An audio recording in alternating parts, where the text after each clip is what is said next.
India की largest car company Maruti Suzuki पर focus करते हैं सेक्टर आउटलुक 2023 में। 1981 जैसे आप जानते हैं 40 साल हो चुके हैं और ये सेगमेंट लीडरशिप इन्होंने मेंटेन की है। देश की सबसे बड़ी कंपनी है और आप देखिए इन्होंने लगातार नए मॉडल्स जो लेकर आए हैं उसमें भी सेगमेंट लीडरशिप हासिल की है। नए साल में कैसी है डिमांड, क्या है उम्मीद, रोड मैप क्या होगा, किस तरीके के लॉन्चेस हो सकते हैं, इन सब बातों पर हम चर्चा करने के लिए स्वागत करना चाहेंगे कंपनी के ईडी शशांक श्रीवास्तव हमारे साथ शो में जुड़ रहे हैं। सर बहुत बहुत स्वागत है, always a pleasure to speak to you.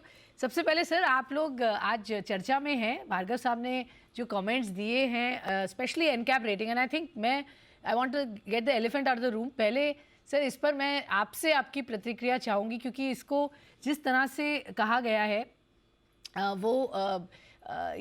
ये मायने लग रहा है कि मारुति सुजुकी क्या सेफ्टी उनके लिए ज़रूरी नहीं है, क्योंकि हमने देखा एनकैप, ग्लोबल एनकैप जो एक पैरामीटर है उस पर आपकी गाड़ियों का प्रदर्शन इतना अच्छा नहीं रहा जितनी उम्मीद थी।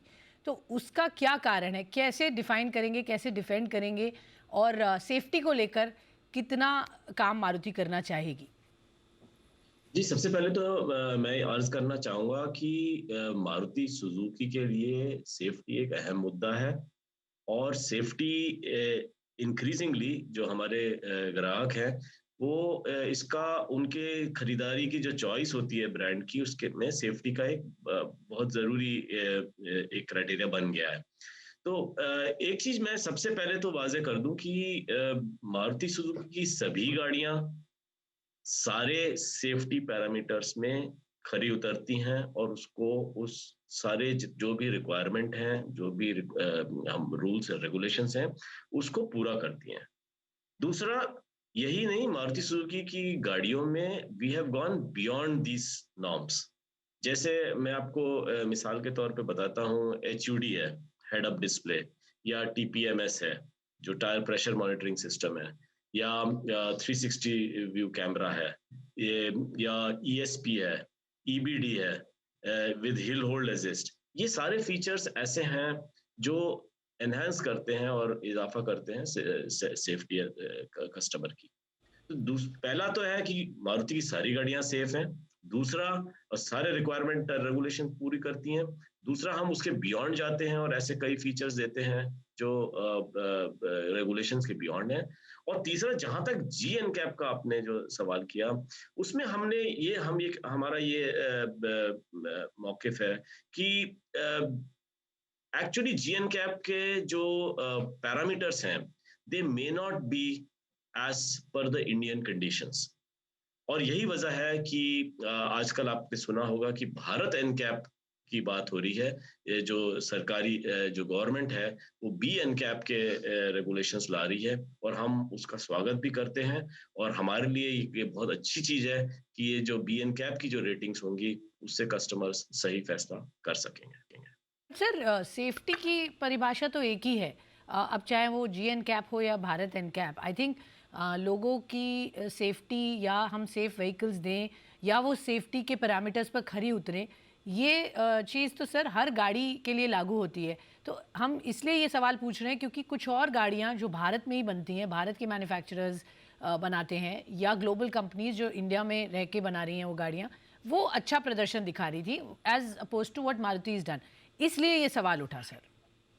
हाँ जी, वही मैं आपको बताना, वही मैं कह रहा था कि ये एक ऐसा प्रोग्राम है, जी ग्लोबल एनकैप प्रोग्राम है। वो उसमें जो गाड़ियां टेस्ट होती हैं वो अलग अलग वेरिएंट्स की टेस्ट होती हैं। तो जैसे अगर आपने लोअर वेरिएंट की गाड़ियां टेस्ट की, उसकी रेटिंग बिल्कुल अलग हो सकती है हायर वेरिएंट के मुकाबले। और वो उन्हीं मैन्युफैक्चरर्स के हायर वेरिएंट की टेस्टिंग होती है जो इसमें फुल पार्टिसिपेशन करते हैं।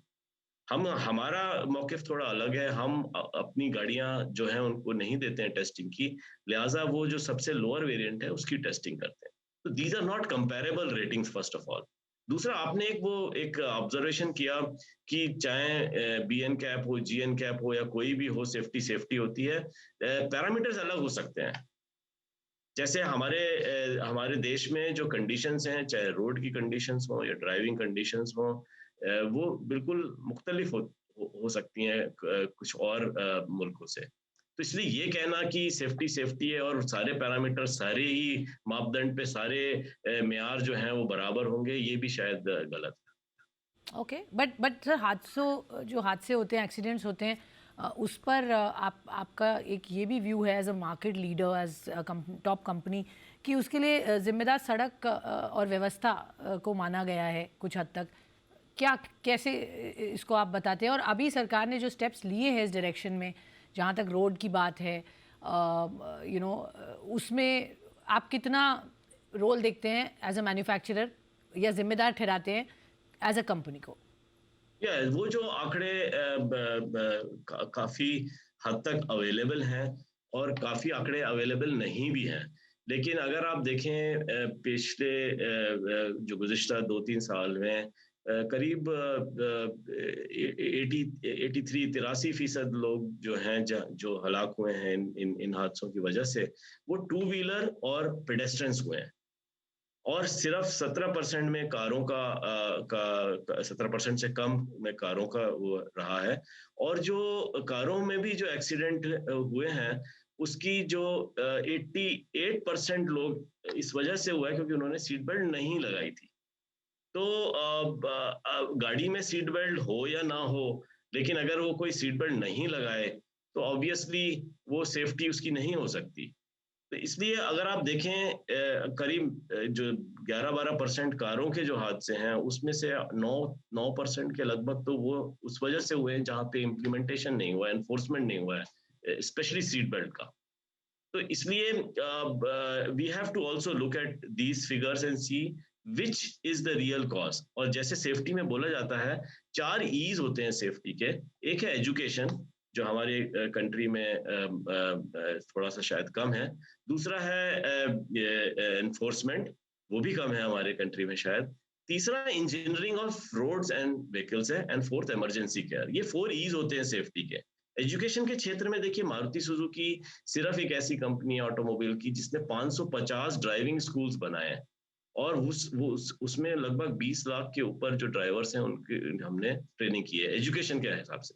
एनफोर्समेंट में मारुति सुजुकी ट्रैफिक पुलिस के साथ काफी कोलैबोरेशन कर रही है, कैमरास के क्षेत्र में, जिससे कि मॉनिटर हो सके जो रैश ड्राइविंग की कंडीशंस हैं, और ऑटोमेटेड चालान वगैरह हो सके। तो ओके, वहां पे भी काम हो रहा है। ओके। तीसरा काम इंजीनियरिंग ऑफ गाड़ी का है, जो है मैंने जैसे बताया, उसमें हम कई फीचर्स देते हैं जो बियॉन्ड रेगुलेशंस होते हैं। और इमरजेंसी जो सर्विसेज हैं, उसका तो एक सरकारी ढांचा है। तो सेफ्टी ऑफ कोर्स इम्पॉर्टेंट है मारुति के लिए। आपने कहा जिम्मेदारी हम सबको लेनी है एज इंडिविजुअल्स उसकी, और आपने आंकड़े दिए जो ये बताते हैं कि कहाँ पर दिक्कत है और कैसे उसको इम्प्रूव किया जाए। बट सर, हम उम्मीद रखेंगे कि एज अ मार्केट लीडर आपकी गाड़ियाँ लोगों पर जो जाती हैं वो सेफ़ फील करें। और क्योंकि वो जी एन कैप के जो रिज़ल्ट्स थे, इस पर मुझे मारुति की क्लैरिटी ज़्यादा ज़रूरी थी जानना, क्योंकि बाकी कंपनीज़ ने अच्छा प्रदर्शन दिखाया वहाँ as oppose to your cars. तो ये सवाल जहन में सबके आता ही है, क्योंकि आपकी गाड़ियाँ सबसे ज़्यादा बिकती हैं लोगों के पास। वेरीफाई किया कैसे वो रेटिंग्स कैलकुलेट होती हैं। और सभी क्षेत्रों में हमें काम करना पड़ेगा अगर हमें ओवरऑल सेफ्टी बढ़ानी है। ओके, सभी क्षेत्रों में काम करेंगे अगर सेफ्टी बढ़ानी है। ओके सर, हम जो सेक्टर 2023 आउटलुक पर बातचीत करना चाह रहे हैं, और हम समझना ये चाहेंगे अब आपसे, जिस तरह की रन रेट हमने 2022 में देखी और जो ज़बरदस्त डिमांड हमने देखी, क्या यही जी। रन रेट 2023 में आपको लग रहा है आ रही है? जो इनिशियल फीलर्स हैं, डिमांड है, ऑर्डर बुक है, वो क्या यही आपको इंडिकेट कर रही है? जी देखिए, दो पहलू हैं। एक तो डिमांड पैरामीटर्स में इस समय तक तो हमें लग रहा है इंक्वायरीज और डिमांड काफ़ी स्ट्रांग है। और इसलिए ये जो माली साल है, जो अप्रैल से मार्च 2023 का, उसमें 3.8 मिलियन यानी 38 लाख के करीब गाड़ी पैसेंजर व्हीकल क्षेत्र में बिकेंगी। और यही इसी के ऊपर, और ये जो पिछले साल है उससे करीब 24% की में का इजाफा है। तो ये जो ग्रोथ है 24% की, ये शायद 2023 में शायद नहीं हो पाए, क्योंकि बेस बड़ा स्ट्रांग रहेगा। इस साल के जो सेल था उसमें काफी हिस्सा वो भी था जो पेंट अप डिमांड का था। पिछले गुज़िश्ता 2 साल के में जो पूरी सप्लाई नहीं हो पाई थी।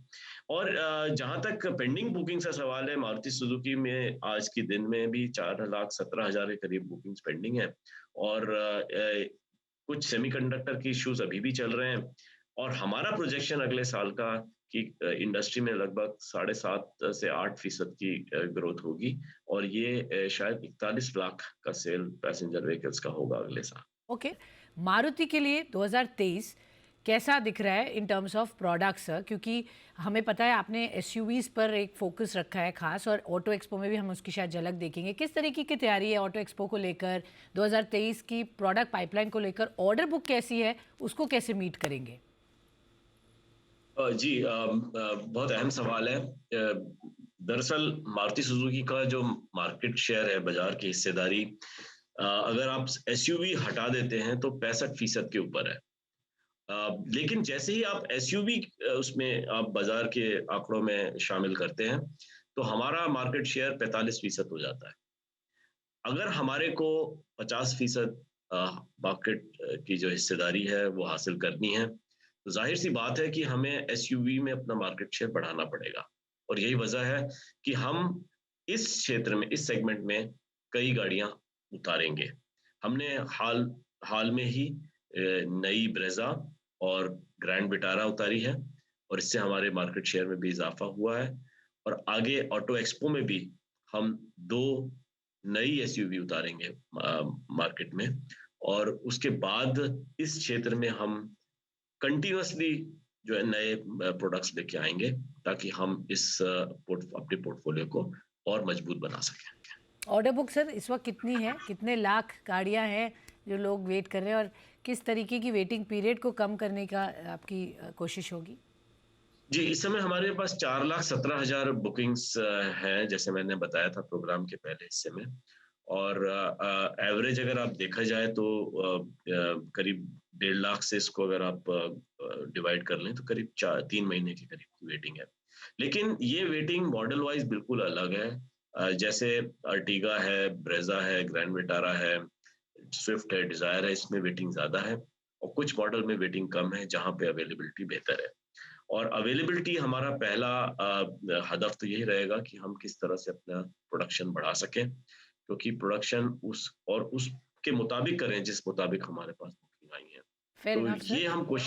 ये हम कोशिश कर रहे हैं कि अपना प्रोडक्शन बढ़ा के लेकिन वहाँ पे भी एक चीज़ मैं आपको बताऊँगा, सेमीकंडक्टर का जो प्रॉब्लम है वो अभी भी कंटिन्यू कर रहा है और मुझे लगता है कि कुछ दिन ये और जारी रहेगा।